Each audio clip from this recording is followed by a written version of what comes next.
பூண்டு வச்சு ஒரு சட்னி செய்ய போகிறோம். இதுக்கு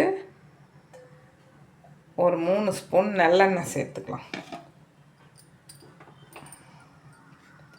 அது கூடவே உரித்து வச்ச வெங்காயம் ஒரு 15 வெங்காயத்தை சேர்த்து நல்லா வதக்கி வெங்காயம் லைட்டாக வதங்கண்டு இந்த கப்பால் 2 கப்பு பூண்டு சேர்த்துக்கலாம். பூண்டு வெங்காயம் நல்லா வதங்கினே இருக்கணும். அது கூட ஒரு 6 வரமிளகாய் சேர்த்துக்கலாம். நீங்கள் தேவைக்கேற்ப சேர்த்துக்கலாம். நிறைய வேணும்னா நிறைய மிளகாயும் சேர்த்து வதக்கலாம். வெங்காயம் பூண்டு மிளகாய் எல்லாம் நல்லா வதங்கி வரணும். வதங்கி வந்ததும் இந்தளவுக்கு புளி ஒரு எலுமிச்சை அளவு இதில் சேர்த்து லைட்டாக வதக்கி எடுத்துக்கலாம்.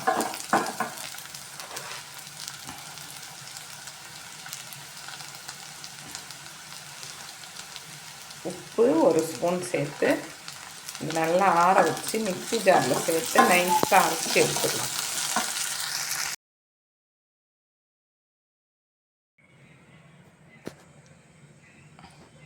மிக்ஸி ஜாருக்கு மாற்றி வச்சு இதை நைஸாக அரைச்சிக்கலாம். இந்த அளவுக்கு நைஸாக அரைச்சி எடுத்தாச்சு. இதை ஒரு தாளிப்பு போட்டுக்கலாம். வானலில் ஒரு 2 ஸ்பூன் எண்ணெய் ஊற்றி சேர்த்துக்கலாம். நல்லெண்ணெய் 2 ஸ்பூன் சேர்த்தாச்சு. அதில் ஒரு ஸ்பூன் கடுகு சேர்த்துக்கலாம். கடுகு பொரிஞ்சதும் உளுத்தம்பருப்பு ஒரு ஸ்பூன் சேர்த்துக்கலாம்.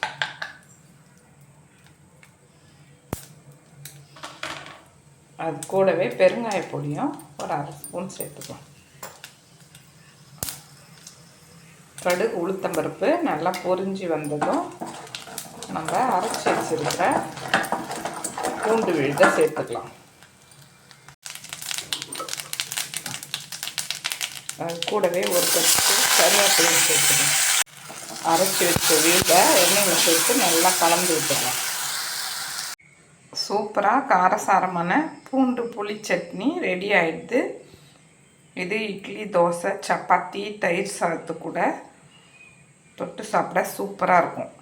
இந்த மாதிரி நீங்களும் செஞ்சு பாருங்கள்.